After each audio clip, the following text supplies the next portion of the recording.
Bueno, ahora sí vamos a dar comienzo a este primer panel de periodismo en tiempos de guerra, coberturas y experiencias. Modera Diana Surco, de la TV Pública. Están presentes Carolina Amoroso, de TN, Guillermo Paniza, de Telefe, Jerónimo Mura, de La Nación Más, y, bueno, Román Lechman, que está llegando. Así que damos comienzo ahora.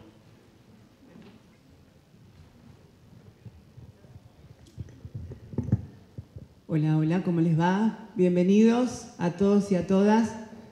Vamos a dar comienzo a este interesante panel. El panel de apertura nos toca, compañeros y compañera. Bienvenidos, muchísimas gracias. Muchísimas gracias a la UAI, por supuesto, y a las autoridades por la convocatoria, y a Jessica Ferradas también. Ahí tenemos ya un micrófono para que podamos ir compartiéndolo. Precisamente en el Día del Periodista, ante todo, felicidades y feliz día para todos, para todas y para quienes están en el camino de comenzar este tránsito en este mapa, ¿no? Que en definitiva es como un mapa que nos plantea la vida. Y hablando de mapa, ya vamos a estar hablando precisamente de cómo es recorrer ese mapa, ¿no? Los territorios, las caras de la tragedia, como me decía recién Carolina, que cruzamos unas palabras.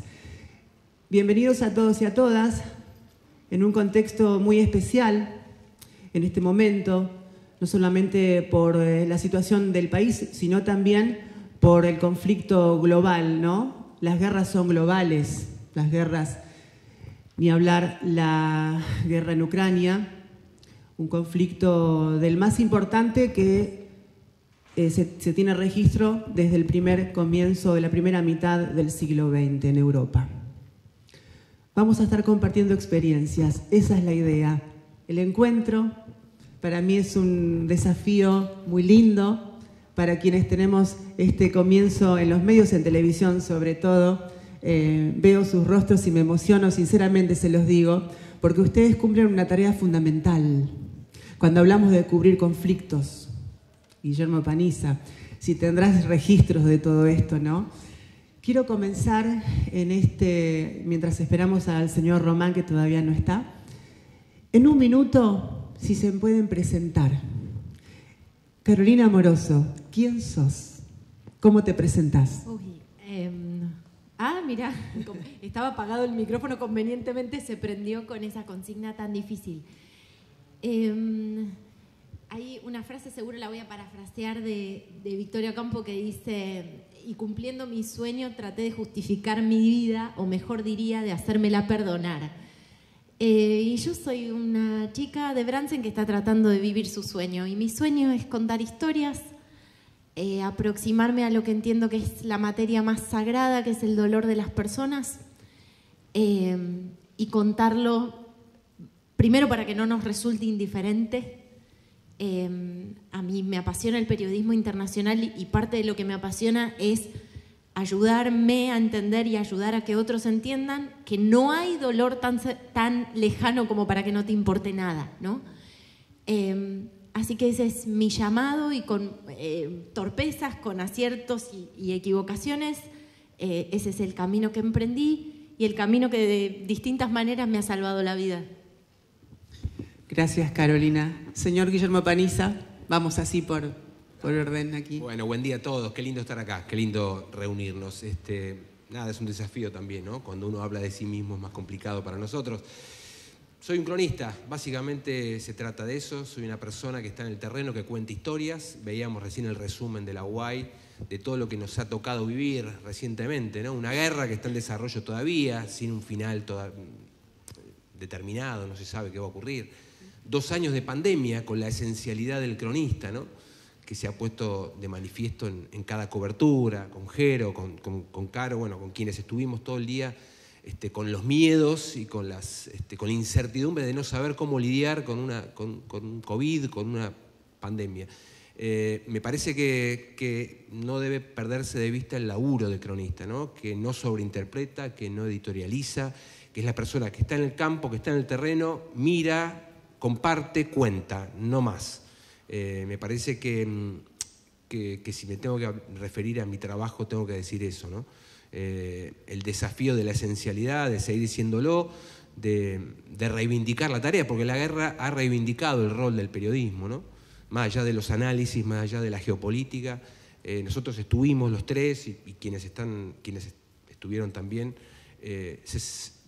la pasaron mal, sufrieron, extrañaron, se enfrentaron a un montón de problemas logísticos, personales, individuales, de equipo, de dilemas, pero hicimos eso, miramos a los ojos a la gente y compartimos lo que le ocurría. Básicamente ese es el desafío que tenemos y que tenemos que seguir haciendo, básicamente, ¿no? Yo ya estoy quedándome con algunas frases. No sé, chicos y chicas, si están tomando nota registral o mental, pero ya estoy tomando algunas frases de cada uno. Jerónimo. Bueno, ¿qué tal? Buen día, feliz día a todos, a los estudiantes también, a todos los que abrazamos esta profesión que es tan linda. Mi nombre es Jerónimo Mura, tengo 26 años y estuve en Ucrania en el mes de marzo. Justo yo después de los chicos, ellos fueron los primeros en ir. Yo fui después, por suerte, justo recién le estaba comentando a Guille que no es tan fácil ser el primero o los primeros porque hay que allanar el terreno y nosotros desde La Nación Más también y sobre todo en un contexto tan duro como es la guerra, no solo en La Nación Más, lo vimos en todos los medios que estuvimos trabajando en el lugar, se dio esta cierta solidaridad que se pudo comprobar por suerte, que nos permitió, más allá de ser competencia, porque al fin y al cabo lo somos, nos permitió estar codo a codo, poder ayudarnos mutuamente, y eso en el medio de lo que significa un conflicto como este, en donde están a la vista todas las miserias humanas, es realmente valorable, ¿no? Y lo pude comprobar yo mismo de primera mano. Yo estuve en Polonia en un primer momento, después estuve en Ucrania, y después estuve en la capital, en Kiev, y fue una experiencia increíble, muy impactante.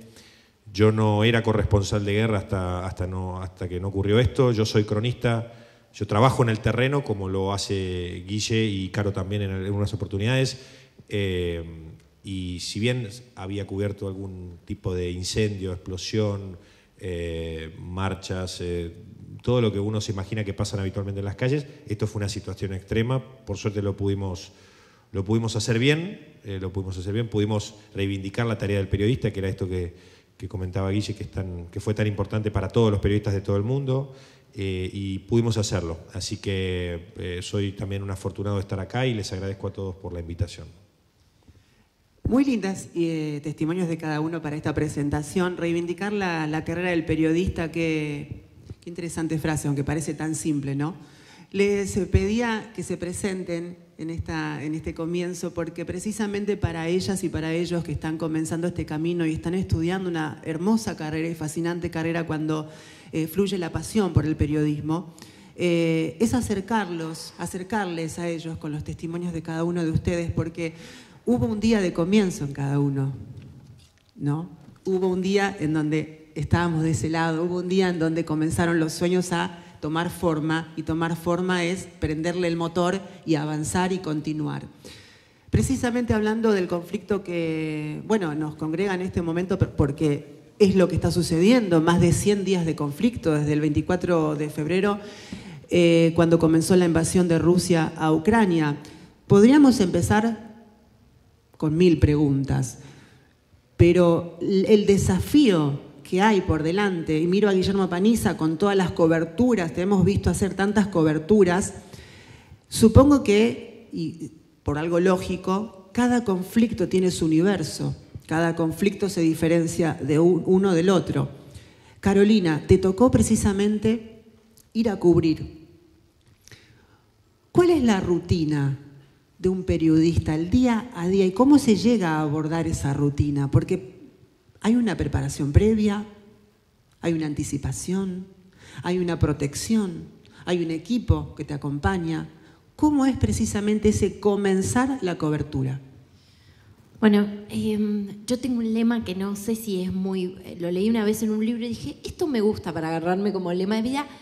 No sé si es muy bueno o recomendable para intentarlo en casa, pero a mí me gusta para la vida o para la vida periodística. Salté y apareció la red.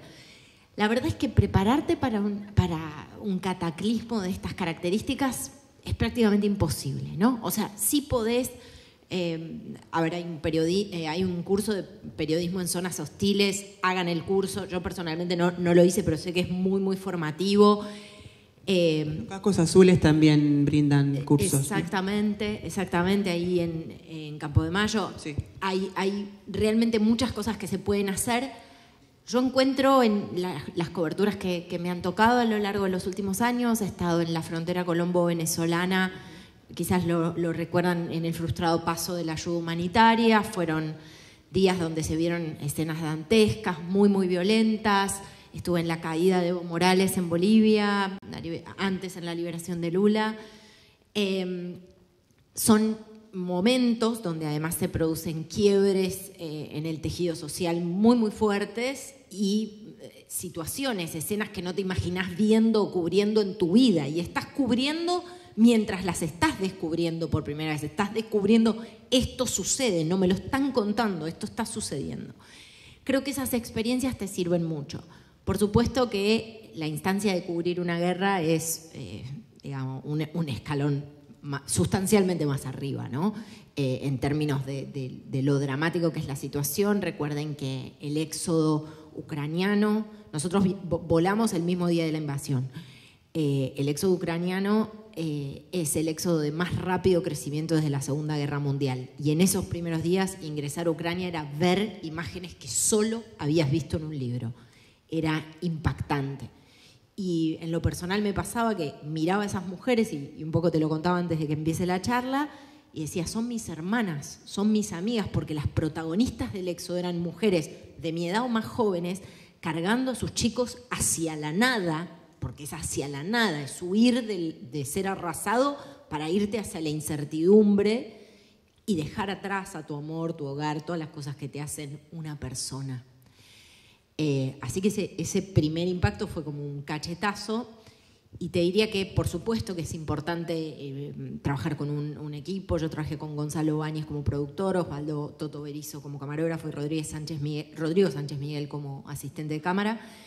Es muy, muy importante. También es muy importante tender, a mí me gusta llamarlo la cofradía, que son los colegas que por ahí son de distintos puntos del mundo. Yo los he conocido en distintas instancias. Recuerdo algunos que conocí en el G20 que trabajaban para medios de afuera y que de repente eran un contacto de oro en ese territorio. Por eso hay que cultivar esas redes de colegas. Hay como un idioma periodístico, ¿no? Porque más allá del universal, idioma, la lengua, de cada lugar al que se acude, hay luego una camaradería que se da en el lugar que debe ser, supongo, ustedes con la experiencia que tuvieron, que debe ser único. Sí, absolutamente, absolutamente. Con Jero no me crucé, él entra en una segunda etapa, yo a Caro la veo una vez en la terminal, ahí en el VIP, y se arma una red de contención necesaria, fundamental, porque además, más allá de que estamos haciendo un trabajo y cada uno quiere hacer el mejor trabajo posible, estás en una situación extrema, límite, estás muy cansado. Hablabas de los preparativos, como decía Caro, yo tampoco estaba preparado, digamos, no soy corresponsal de guerra, he tenido experiencia en un montón, casi 30 años de coberturas, estallidos sociales, terremotos, inundaciones, lo que quieran, pero yo creo que es la multiplicación de los problemas y del drama, ¿no? Es la suma de todas las dificultades que uno puede asumir. Ahí entramos en un terreno que siempre me gusta abordar, que es el de la autorreferencialidad, que es muy complicado, ¿no? Porque yo tenía un dilema con mi jefe que era, bueno, contá lo que te pasa a vos. Y yo no quería ser el centro de ninguna narrativa, de nada. Yo quería contar lo que le pasaba a, no sé, Darina, 16 años, no me la saco de la cabeza, que estaba parada en el medio de la plaza en el VIP, con un sobre todo que le sobra enorme, talle extra large, supongan. La chica estaba llorando y yo estaba con el fixer. El fixer es la persona que nos ayuda en el terreno a superar todos los obstáculos de idioma, de logística, a hablar con las autoridades militares y demás. Y la verdad es que le dije al ucraniano, a Tudor, gran amigo, porque eso genera también una hermandad, le dije a Tudor, en inglés le dije, bueno, déjame que yo quiero abordarla, porque la verdad la veía sufrir y no quería ningún intermediario en ese acercamiento con una persona que estaba sufriendo. Y la chica me contó, 16 años, llegó ahí con una bolsita y con un tío y dejó a su familia allá y estaba sola. Y alguien, porque también se arma este mecanismo de participación absolutamente emocionante que es la gente, con esa cosa de orgullo, de resistencia y de reconvertirse todo el tiempo, que alguien le acercó un abrigo y la chica estaba con un abrigo de otro, de alguien que se lo dio. Entonces, digo, el desafío para nosotros era contar estas historias, ¿no? De ver luz en tanta oscuridad, de contar historias positivas, de contar el voluntariado, de la gente que se acerca para ayudarte con un auto, para llevarte, con un cargador para cargar el celular de la persona que va a cruzar la frontera y posiblemente sea la última llamada que pueda hacer, porque después se despide del varón que se hace corazoncitos como Di María y no terminaba de hacerlos, porque se despide porque no sabe si los va a volver a ver, porque su esposa y su hijo se van a algún lugar y no sabe cómo van a seguir. Entonces, el desafío de ir a la guerra para nosotros como periodistas es, ¿qué hacemos? ¿Compartimos lo que nos pasa o lo que les pasa? No, lo que les pasa, lo que le pasa siempre a los demás. Y me preguntaban al aire miles de veces, Cristina, Rodolfo, ¿vos cómo estás? Y me preguntaban por mis hijas. Yo tengo 2 hijas, una de 17, que no me pude despedir, y una de 13.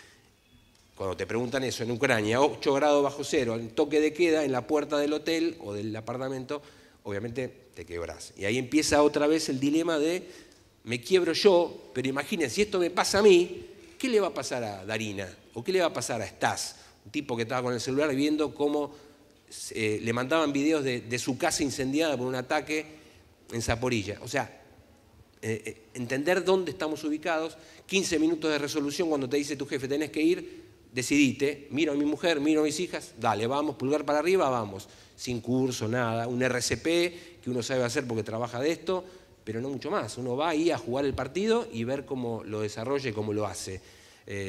Nada, equipo siempre, equipo en el lugar. Juan, Pedro, Daniel Matamala de Chile, hermanos, y Tudor, siempre el aporte del que te ayuda a superar todos los problemas. Seguramente cada uno ha tenido el suyo. Y equipo en Buenos Aires también, porque súmenle cambios de dinero, la tarjeta de crédito que no te funciona, que no existe, pasar de Hungría a Ucrania, el auto que lo tenés que dejar, pasás caminando y entras en una nueva etapa, en un nuevo mundo que es desconocido porque estás en una guerra y es un territorio hostil, es un territorio en guerra, y empiezan todos los problemas, ¿no? Y yo termino con esto para no aburrir, después si quieren vamos a charlar un poco y hacer preguntas. Pero, no nos aburrimos, te quiero decir. Digo, no, a mí para nada. Me pasaba que, y seguramente nos van a preguntar si teníamos miedo, no teníamos tiempo de tener miedo, a mí me daba miedo los detalles. Perder el pasaporte, no poder cargar el equipo, que la Live View no funcionara. Me daba miedo eso. Después uno toma conciencia y dice, uy, ¿dónde estuve? Estamos locos. Pero no es un dato menor lo que estás diciendo, Guillermo. Pero yo estaba obsesionado con eso, de que no podíamos perder la cobertura, no podíamos dejar de salir al aire en los 4 noticieros de Telefe. Entonces tenías que cargar todo. Digo, pilas personales para descansar cuando podías, comer algo, frutos secos, chocolate, y después no mucho más. Cargar lo que hay que cargar, equipo y no olvidarte las cosas, porque te las mostrás tantas veces, todo el tiempo, te olvidás el pasaporte. Y es un problemón. La última, el camarógrafo que estaba conmigo, Juancito Zamudio, había viajado al Mundial de Rusia y en el pasaporte tenía el sello de Rusia. Cada vez que nos paraban era un desastre, fuimos presos 5 veces, a todos nos pasó, pero digo, se nos agravaba por este tema de que Juancito tenía el sello del Mundial de Rusia cuando fue.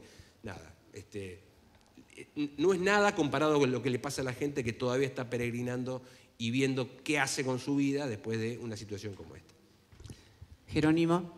Bueno, me siento identificado con muchas de las cosas que voy escuchando. Seguramente. ¿No? Pero, bueno, la verdad que yo tampoco estaba preparado, eso es algo que tenemos en común los tres, quizás ellos tienen mucha más trayectoria que yo.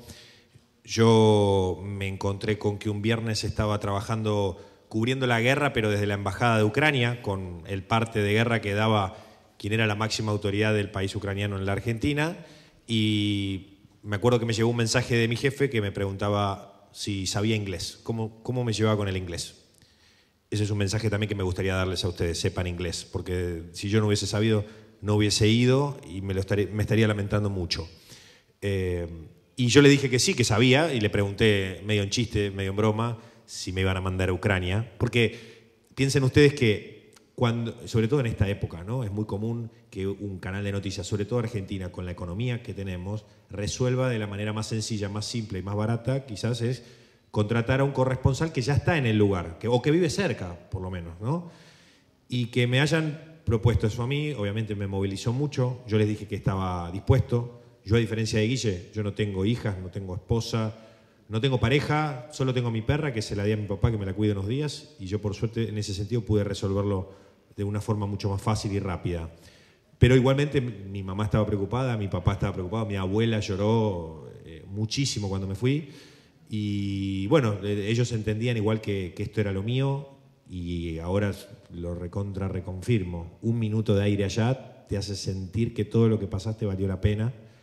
1 segundo de aire es realmente increíble, sobre todo porque cuando ustedes arrancan, cuando yo estuve hace no mucho sentado de ese lado, y ves que el camino es muy difícil, que tenés que trabajar mucho, que no ves quizás qué hay detrás de todo lo que tenés que atravesar para llegar a estar sentado acá, por ejemplo, pero si te esforzás, seguramente tengas la oportunidad, y si tenés la oportunidad va a estar en vos demostrarlo.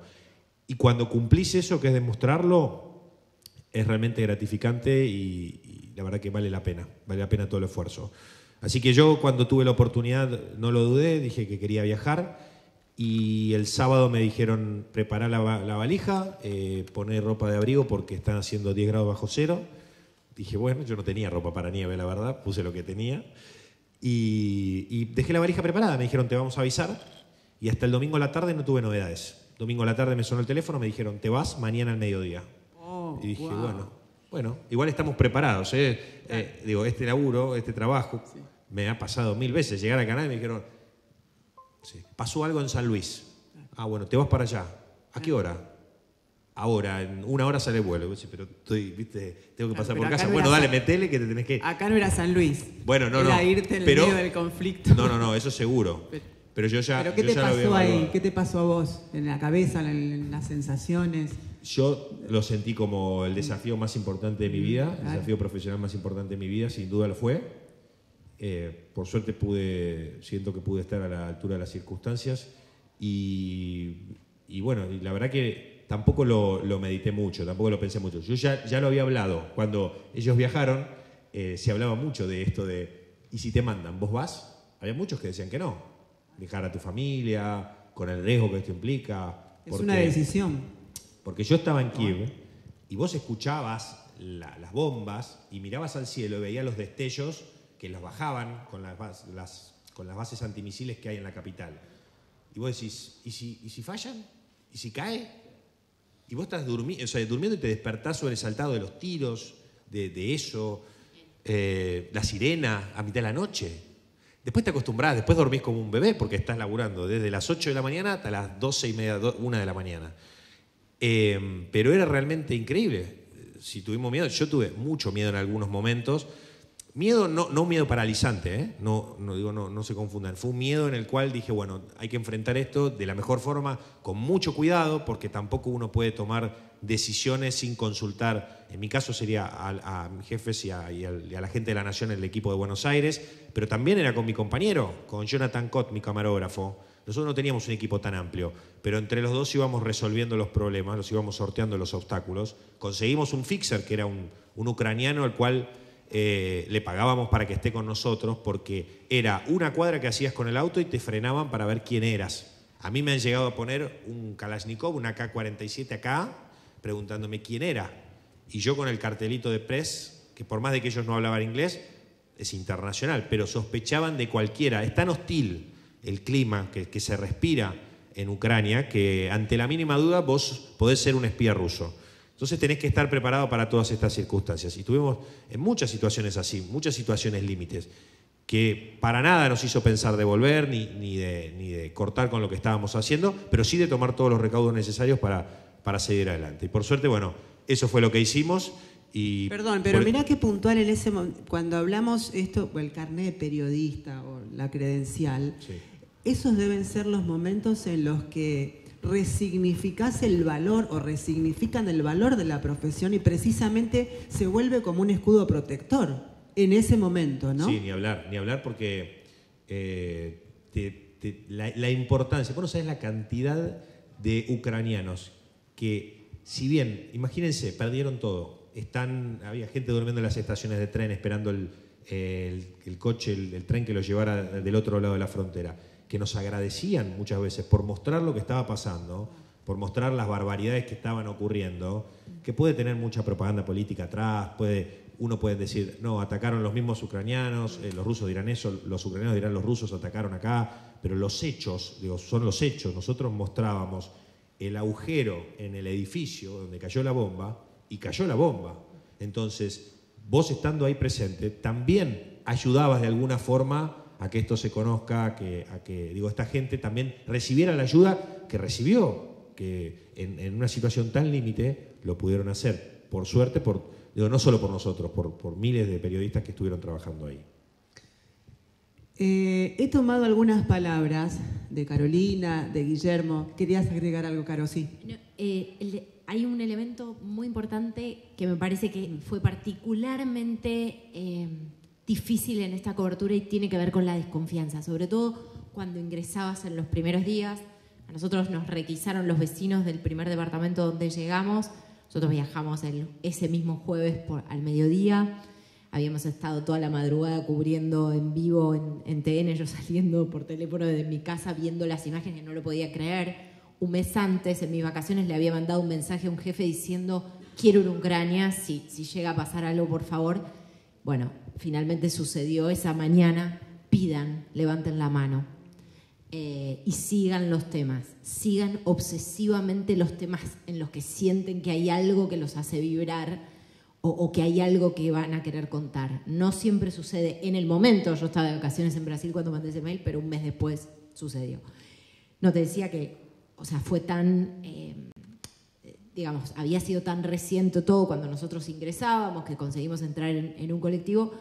Conseguimos un departamento ese día, esa primera noche que pasamos en el VIV, y los vecinos nos denunciaron porque escucharon un idioma extranjero, estaban muy asustados, la gente está muy asustada, ahora se entra como en una suerte de estado de guerra donde las cosas están más normalizadas, y vinieron 3 hombres con armas largas a requisarnos el departamento.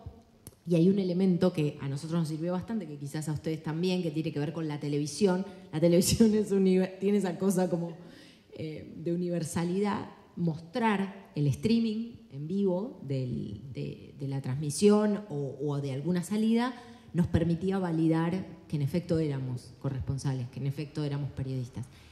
El elemento de la desconfianza y de que nosotros seamos un elemento amenazante. Creo que lo dijiste también eso en vivo, en un momento, sí. Me acuerdo. Sí. Ahora que, perdón, Caro, ¿no? Pero como les estaba contando, incluso me das como el pie para lo siguiente, porque cuando hablamos de dilemas con los jefes, cuando hablamos de estas decisiones, porque por supuesto que se trabaja para un medio, se trabaja para unos jefes, ¿cómo se dan precisamente esas articulaciones entre lo que te encomiendan y las decisiones personales, las sensaciones personales? Porque además hay factores que entran en juego. Hablábamos del temor, ¿no? Hablábamos de lo que nos pasa a nosotros. Bueno, Guillermo diste un ejemplo muy claro también en un momento. Porque por lo general se llega a un conflicto, pero no se va al epicentro del conflicto a priori. Sí. Se va paso a paso. Bueno, ¿cómo es ese trabajo articulado entre los jefes, el medio para el que tenés que cubrir y precisamente el desarrollo de ese paso a paso para llegar hasta ese epicentro, si es que se puede llegar? En mi caso particular, en el caso de Telefe Noticias, no, teníamos claro que desde producción, desde la gerencia de noticias y demás, no era una cobertura más, no era un mundial o un hecho, una situación en un país limítrofe, un hecho catastrófico común, digamos. Lamentablemente, digo entre comillas, por supuesto, era una guerra y por lo tanto necesitábamos una apoyatura y una logística diferente a cualquier otro. Entonces, nada, había un esquema de diálogo que ya les diría casi ni de diálogo, porque era y lo digo sin falsa modestia, es decir, los que mandábamos éramos nosotros éramos los ojos de Telefe Noticias ahí. Entonces era como organizar el día en función de sacar el mayor rédito periodístico posible. Posiblemente mi rol era muy diferente al de Jero, que tiene una señal de noticias, o Caro, que tiene una señal de noticias 24 horas con una demanda de vivo permanente. Mi demanda de vivo era en distintas etapas. Por diferencia de horario, yo salía al aire a las 7 de la mañana, que eran las 12 de allá, y a las 7 de la mañana tenía que estar en vivo. Y a la 1 de la tarde tenía que estar en vivo, que era a las 6 de la tarde allá, ya era casi de noche. Y por último, en Telefe Noticias, 20 horas, era la 1 de la mañana. Ya ahí era yo solo en la puerta de donde pudiera por el toque de queda, digamos, ¿no? no había diálogo y presentarlo grabado. Entonces la dinámica del laburo era muy distinta, no había tiempo libre, digamos, no había tiempo con posibilidades de solo pensar en el día siguiente, ¿no? Y si uno dice, bueno, si tenías el vivo a las 12, que eran las 7 de la mañana de acá, ¿podías descansar? No podías descansar porque te levantabas a las 6:30, 7 para caminar y pensar para dónde ir en función de lo que habías visto el día anterior, qué ángulo darle a la cobertura, qué lugares ir, cómo se llegaba a ese lugar.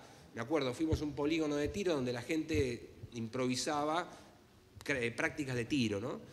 Y he visto empresarios con sus hijos de 18 años empuñar una Kalashnikov o un arma y practicar tiro como lo podemos practicar nosotros, que no tenemos absolutamente ninguna idea. Y yo pensaba en ese hombre que podría ser yo, algún amigo mío, y había como una cosa de traspolación permanente en la cobertura también, ¿no? De cómo nos ponemos nosotros en una situación similar a la de una invasión como la que está viviendo esta gente. Y eso ocurría todo el tiempo, al ver a los chicos. A mí me pegaban mucho los chicos, los adolescentes, ¿no? Ver chicos y ver a sus mamás. Nosotros en el Lviv o en Uzhgorod, en los lugares donde hicimos mucho periodismo humanitario de frontera, ¿no? de seguir la ruta de los refugiados, veía, chicos, las madres disimulaban o trataban de contener el llanto para que sus hijos no las vieran llorar.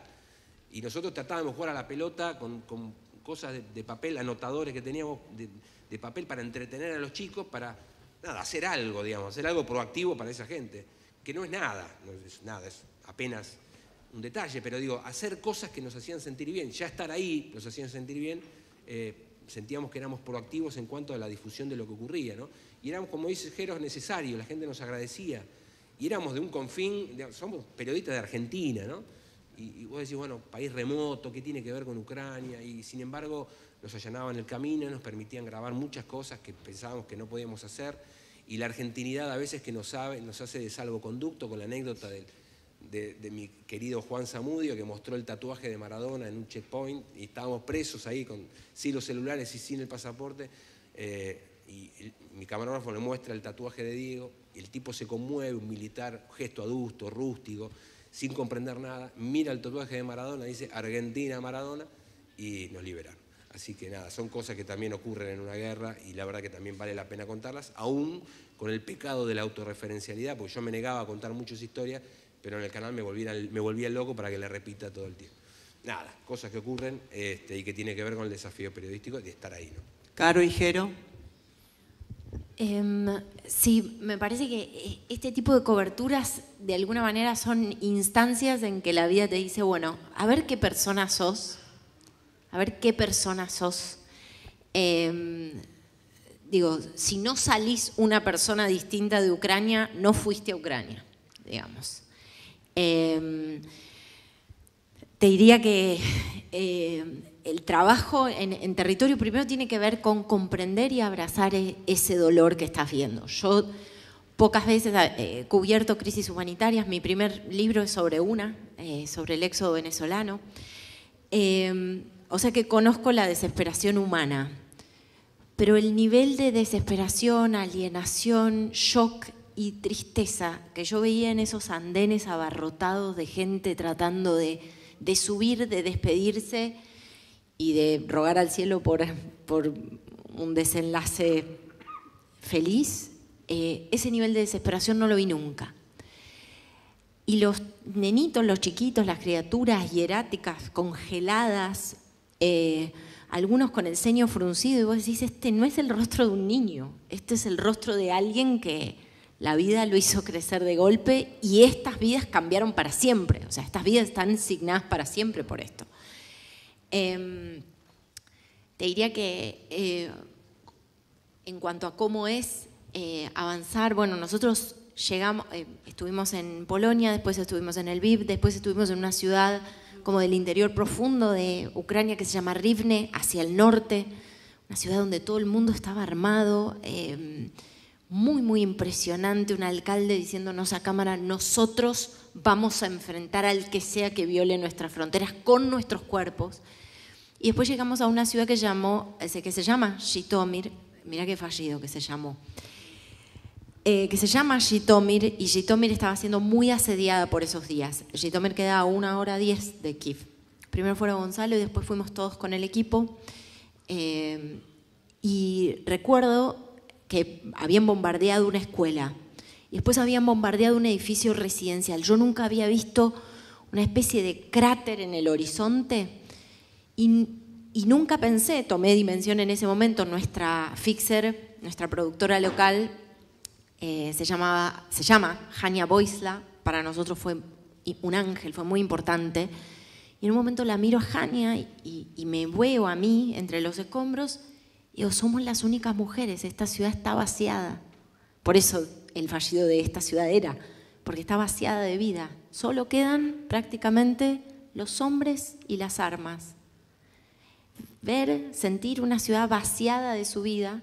Después hablando con Joaquín Sánchez Mariño, colega de Infobae, sí. Joaquín me decía, ¿viste cuál es el número 40? 50% de la población de Jytomyr ya se fue.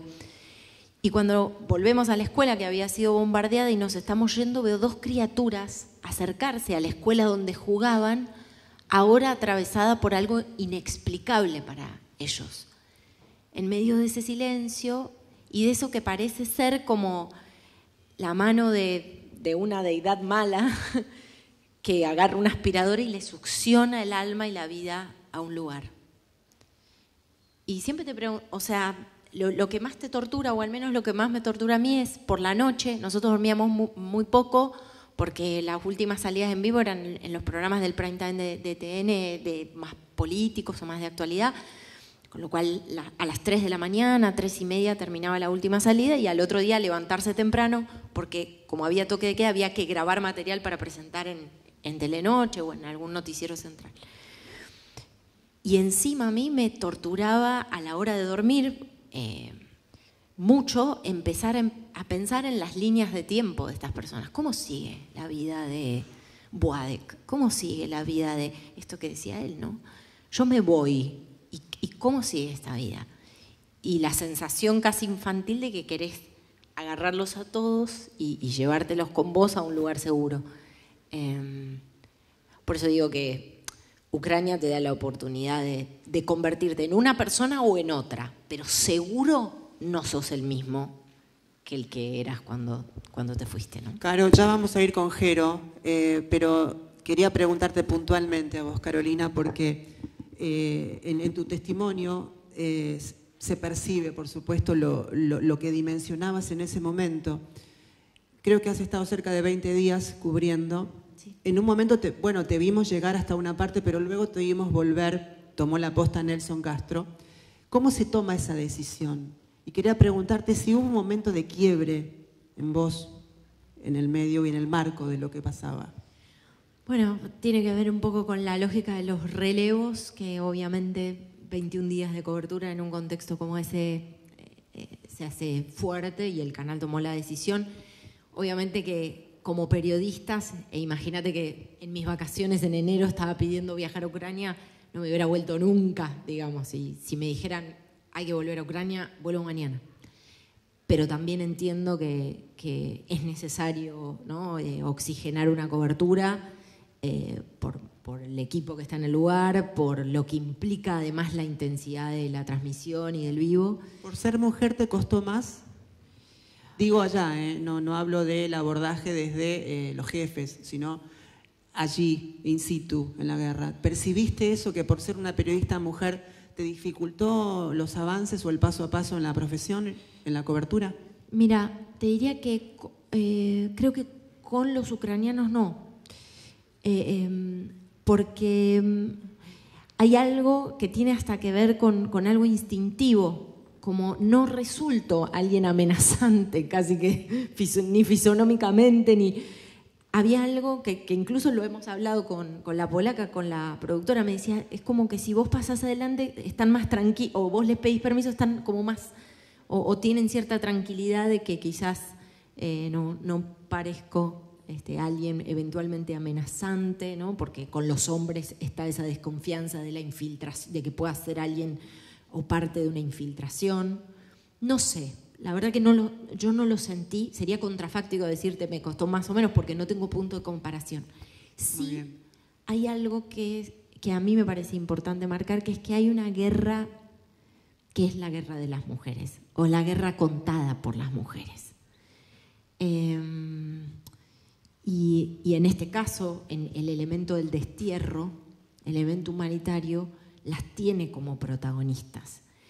Muchas veces la guerra, que está teñida por supuesto, de la construcción del estoicismo y del resistir, tiene mayormente como protagonistas a los hombres. Pero hay un enorme estoicismo y una enorme resistencia en ellas que sostienen el tejido social y las familias y las huidas hacia la nada y las escuelas donde los chicos practican lo básico en defensa y las bibliotecas donde tejen redes de camuflaje y las empresas que se redefinen y las maternidades, como una maternidad en la que me tocó estar a mí, donde daban a luz una tras de la otra mamás en estado de shock a bebés prematuros. Me tocó ver esas criaturas, miniaturas de bebés.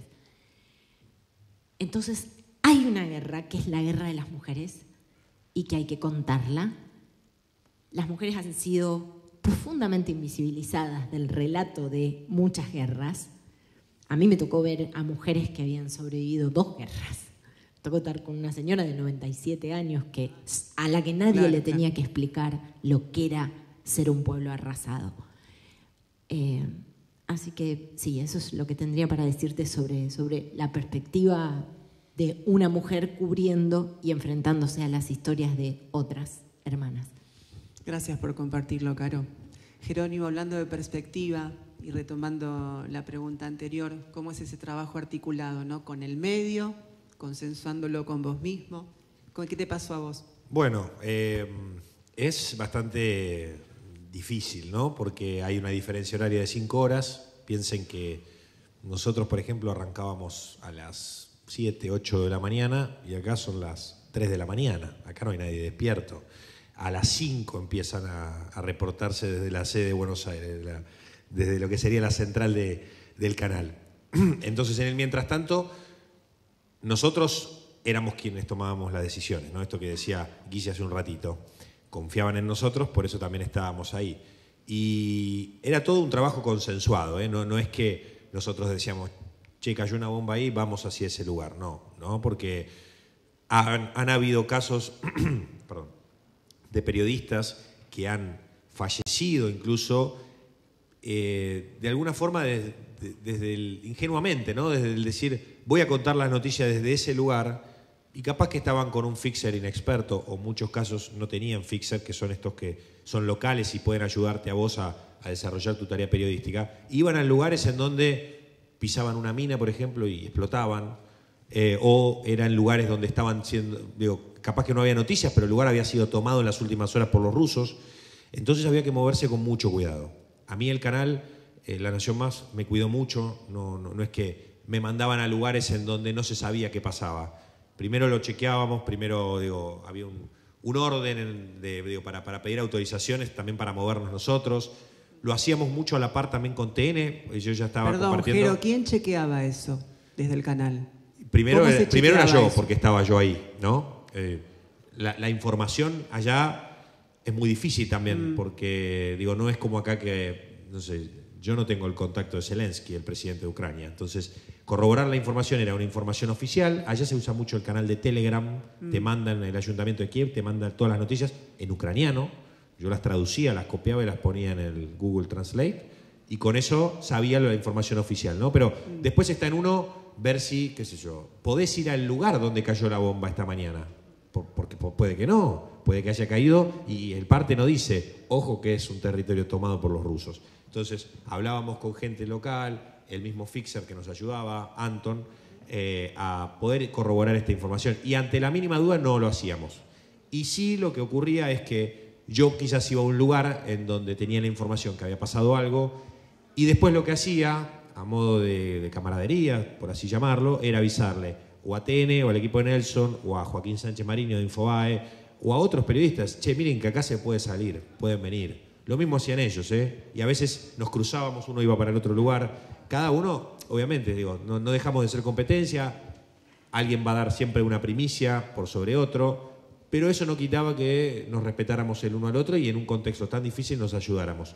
Entonces, hablábamos con Buenos Aires, con los que estaban siguiendo nuestro trabajo, nos pedían prudencia también y obviamente que ante la mínima duda, en mi caso que yo estuve en Kiev 4 días enteros, el quinto pegué la vuelta. Yo tuve un toque de queda de 36 horas que estuve guardado. Y ahí era, ¿y si nos guardan más? ¿Y si nos quedamos porque se extendían? Al principio era por 24 horas, después 36. Yo decía, ¿y si son 48? ¿Y si no hay comida? Por suerte, entre varios nos poníamos de acuerdo, íbamos al supermercado, comprábamos, entre varios periodistas, había franceses, canadienses, argentinos, brasileros, comprábamos todo, teníamos una mesa llena y decíamos, bueno, hoy comemos acá, y funcionaba también como una redacción. Y salíamos desde el hotel en ese momento. Pero cuando empezábamos a ver que la ciudad podía quedar desabastecida, la ciudad, se hablaba de que podía llegar a quedar sitiada, algo que no ocurrió, pero frente a todo esto, ahí tomaron la decisión de sacarme. Y fue de esa forma como volvimos, de a poco. Fuimos en tren, pero no podíamos volver en tren. Tuvimos que pagarle a alguien en un auto para que nos saque. El trayecto era así, tuvo que hacer así para sacarnos. Un viaje de 5 horas tardó 10. Pero bueno, es eso. Y con mucho cuidado, mucha cautela, conseguimos un chaleco antibalas, conseguimos un casco, teníamos a alguien que hablara el idioma, teníamos la identificación y sin embargo siempre había algún problema, un llamado de atención, la gente está muy paranoica porque están en un contexto de guerra, hay mucha hostilidad y había que cuidarse. Por suerte pudimos realizarlo. Gracias, Jerónimo, por el testimonio. Tendremos que ir cerrando, lamentablemente, porque quedarían 1000 preguntas por hacer, Caro, Guillermo, Jerónimo, pero tenemos que ir cerrando. Lo que me gustaría es una semblanza, un mensaje de cada uno de ustedes para ellas y para ellos en este día tan especial, ¿no? Bueno, en el Día del Periodista me gustaría primero transmitirles a aquellos que todavía no ven quizás cómo puede llegar a ser su carrera, su camino, que si lo sienten así, que lo hagan, y quizá para algunos no sea el periodismo, quizás sea la rama de la comunicación o sea otra, pero lo mismo, digo, y si uno tiene un sueño, yo siempre mientras estudiaba soñé con ser cronista, hoy lo estoy cumpliendo, y fui más allá, fui corresponsal de guerra, y me voy planteando metas y objetivos y intento ir cumpliéndolos. Lo mismo mi mensaje hacia ustedes, si tienen algo en lo cual creen en sí mismos, que persigan hacia ese punto, que persigan ese objetivo y probablemente puedan hacerlo. Guillermo. Sepan que este laburo tiene la mayor tasa de divorcios en materia de... O sea, sepan que yo, por ejemplo, llegué tarde a mi casamiento por las inundaciones en Santa Fe. Digo, se van a perder comuniones, bautismos, cumpleaños y demás. Vale la pena. Y siempre hay que tener una familia que te banque, porque si no hay ese apoyo no se puede hacer absolutamente nada. La guerra son las armas, son las trincheras, los tanques, la violencia, los tiros, los bombardeos, pero también son los voluntarios, son los refugiados, es el amor de tanta gente, es la participación, es la resiliencia, es la transformación de las ciudades para convertirse en lugares de defensa, es el laburo artesanal de mucha gente que dice voy a pelear igual aunque no sepa cómo. Todas esas emociones son la guerra. Nosotros estuvimos ahí en un evento histórico, estamos felices de haberlo hecho, estuvimos todos, creemos a la altura, con humildad lo decimos, y si aportamos algo a través de la pantalla de La Nación Más, TN, Telefe Noticias, para que la gente piense y dimensione lo que es la guerra, vivir en guerra desde lo más sencillo, si hemos aportado algo, aunque sea una gota en el océano, bueno, nada, de parabienes para nosotros, es una gran oportunidad y estamos contentos y orgullosos de haber colaborado para que esa gota en el océano hoy sea debate, proactividad y para que haya ideas y haya amor y no haya guerra, ¿no? Gracias, Guillermo. Caro, te toca el cierre con tu mensaje. Primero me gustaría decir algo con lo que arranqué, que a mí el periodismo podría decir que me ha salvado de todas las maneras posibles y hasta de algunos infiernos, así que para mí es un amor consagrado y el periodismo suele corresponderte cuando lo querés. Para quienes quieran abrazar este tipo de periodismo que tiene que ver con acercarse a la parte más sangrante de la herida, a seres humanos que te están compartiendo lo más sagrado que tenemos, que es el dolor. Mi consejo sería, y esto alguna vez me lo dijo un amigo como metáfora y me pareció lindo, que hay que acercarse con los pies descalzos, que hay que acercarse también con la propia herida abierta. Si vos estás con alguien que está ardiendo de dolor adentro y no se te arruga el alma, por ahí el periodismo no es el camino, porque se te tiene que arrugar el alma. Muchas veces cuando cubrís situaciones muy extremas te preguntan, bueno, ¿y cómo haces para separarte? Es que no podés separarte por momentos. Tenés que abrazar la idea de que hay cosas que te van a cambiar como ser humano sustancialmente hasta los huesos para toda tu vida. Y esa es la manera en la que tiene que ser, porque eso es una vocación. Gracias, Carolina, Guillermo, Jerónimo. Un aplauso, por favor, claro que sí, para ellos.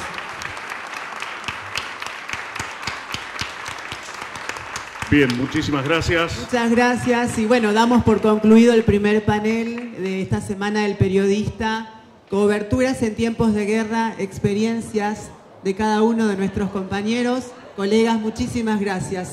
Muchísimas gracias, Guay. Al colega locutor, muchas gracias. Y a todos y todas.